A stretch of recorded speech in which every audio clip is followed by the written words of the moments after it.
الحمد لله الموجود أزلا وأبدا بلا مكان، والصلاة والسلام الأتمان الأكملان على سيدنا محمد سيد ولد عدنان وعلى آله وصحبه ومن تبعهم بإحسان.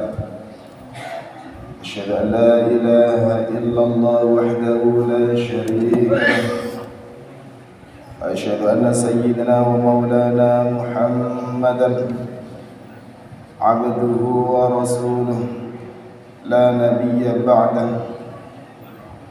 أما بعد فإني أوصيكم ونفسي بتقوى الله العلي القدير القائل في محكم كتابه الكريم: أعوذ بالله من الشيطان الرجيم، ولا تقف ما ليس لك به علم إن السمع والبصر والفؤاد كل أولئك كان عنه مسؤولا.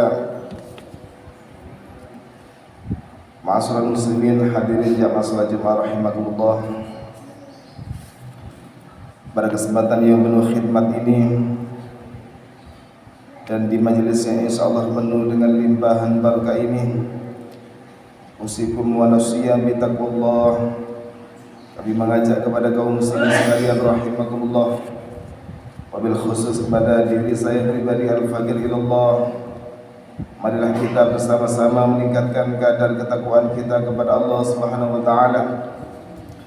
Marilah kita laksanakan segala perintah-perintah Allah, kita jauhi segala larangan-larangannya.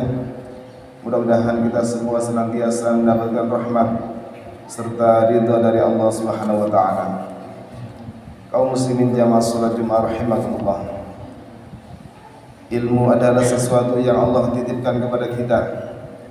Karenanya kita wajib menjaganya dengan penuh amanah.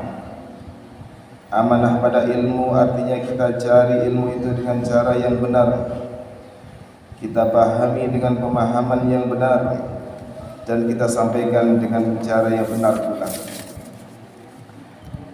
Mencari ilmu dengan cara yang benar artinya mempelajari ilmu itu dari guru yang terpercaya dan bertanggung jawab serta memiliki sanad keilmuan yang terus bersambung kepada baginda Rasulullah sallallahu alaihi wasallam. Sedangkan memahami ilmu dengan pemahaman yang benar artinya memahami ilmu itu sesuai dengan pemahaman para ulama ahli sunnah wal jamaah. Dan menyampaikan ilmu dengan benar artinya ilmu yang telah dipelajari disampaikan sesuai dengan apa yang disampaikan oleh para ulama kita, tidak ditambahi atau dikurangi atau diselewengkan. Menjaga amanah harta adalah penting, tapi menjaga amanah ilmu jauh lebih penting. Sebaliknya, memperlakukan ilmu dengan tidak amanah atau khianat pada ilmu dampaknya jauh lebih besar dan berbahaya daripada khianat dalam masalah harta. Minggu-minggu ini kita disuguhi berita tentang kasus penipuan yang dilakukan oleh sebuah toko online dengan diiming-imingi diskon sampai dengan 90%, korbannya mencapai ratusan orang. Kerugian ditaksir tidak kurang dari 17 miliar. Inilah contoh khianat pada harta, tidak memperlakukan harta dengan amanah. Dampak yang ditimbulkan sangat besar. Khianat dalam masalah ilmu dampaknya bisa jauh lebih berbahaya. Khianat dalam masalah harta memang dapat menimbulkan banyak kerugian, tapi kerugian yang diakibatkan hanya bendawi dan duniawi yang sifatnya hanya sementara. Sedangkan kerugian yang diakibatkan khianat pada ilmu kaitannya dengan ukhrawi dan bisa menyebabkan kesengsaraan yang sifatnya abadi di akhirat. Kaum muslimin jamaah salat Jumat rahimakumullah. Seseorang yang tidak amanah dalam masalah ilmu bisa menjadi sumber bencana bagi orang banyak. Menyampaikan ilmu secara serampangan dan hanya berdasar hawa nafsu adalah salah satu bentuk khianat dalam masalah ilmu. Hal itu dapat menyebabkan banyak orang terjerumus dalam kesesatan. Ribuan bahkan jutaan orang mungkin akan terjatuh ke dalam dosa besar, dan mungkin saja ribuan orang akan keluar dari Islam dan mati dalam keadaan tidak membawa iman. Na'udzubillah. Hadirin jamaah salat jemaah rahimakumullah. Oleh karena itulah kita diingatkan dan diwati-wati oleh Allah Subhanahu wa taala agar tidak menyampaikan sesuatu yang tidak kita ketahui. Allah melarang kita untuk mengatakan sesuatu tanpa dasar ilmu dalam firman-Nya. A'udzubillahi minasyaitonir rajim.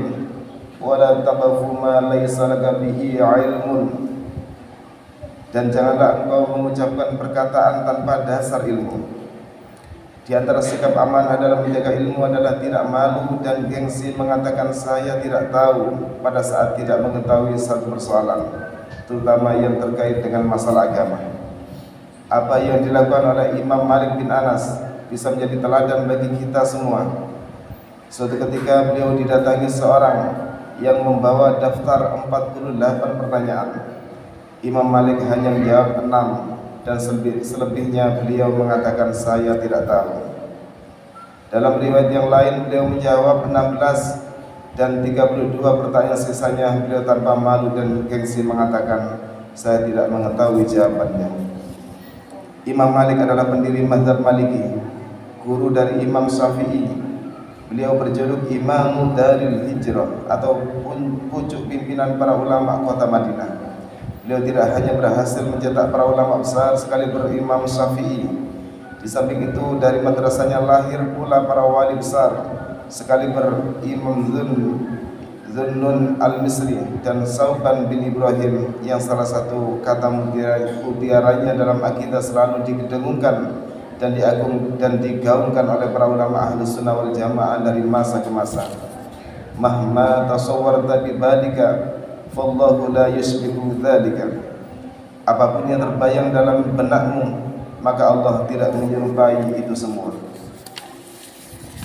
Jika ulama setingkat Imam Malik saja sama sekali tidak merasa malu dan gengsi mengatakan saya tidak tahu, kenapa kita harus merasa kehilangan harga diri untuk mengatakan tidak tahu dalam hal-hal yang memang kita tidak tahu. Sok tahu terutama dalam masalah agama hanya memberikan keuntungan sesaat yang sebenarnya tidak ada manfaatnya sama sekali, baik di dunia maupun di akhirat.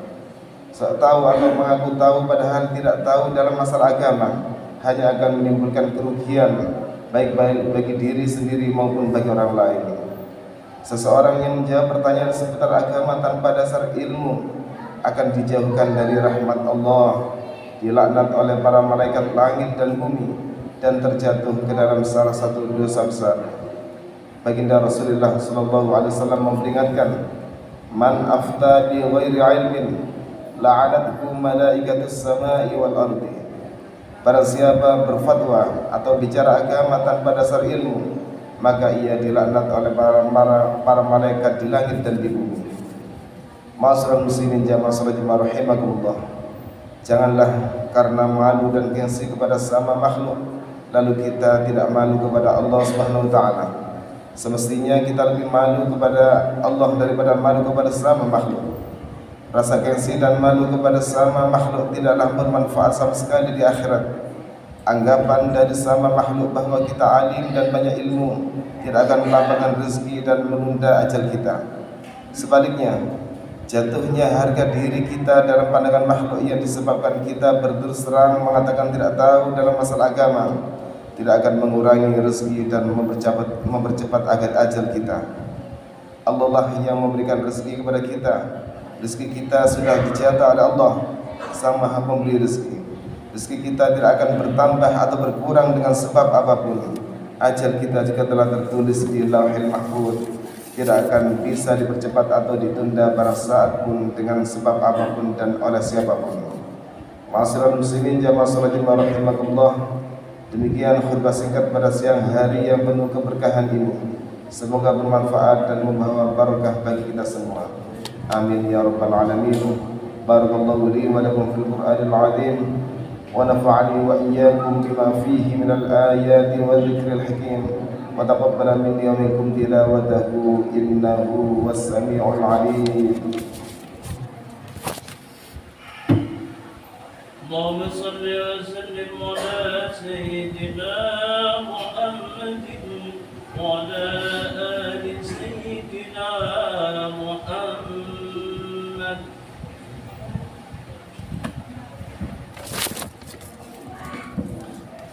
الحمد لله وكفى وأصلي وأسلم على سيدنا محمد المصطفى وعلى آله وأصحابه أهل الوفاء. أشهد أن لا إله إلا الله وحده لا شريك له، وأشهد أن سيدنا ومولانا محمدا عبده ورسوله لا نبي بعده.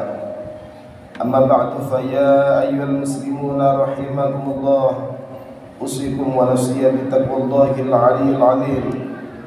واعلموا أن الله أمركم بأمر عظيم، أمركم بالصلاة والسلام على نبيه الكريم، فقال: إن الله وملائكته يصلون على النبي يا أيها الذين آمنوا صلوا عليه وسلموا تسليما.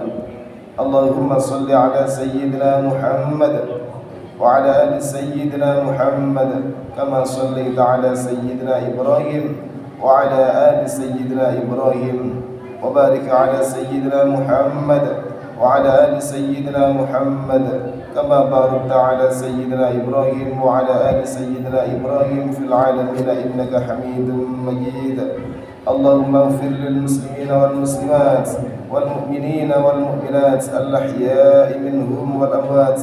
اللهم ادفع عنا البلاء والغلاء والوباء من الفيروس كورونا والفحشاء والمنكر والبغي والسيف المختلفة والشدائد والمحن ما ظهر منها وما بطن من بلدنا إندونيسيا خاصة ومن بلدان المسلمين عامة، إنك على كل شيء قدير.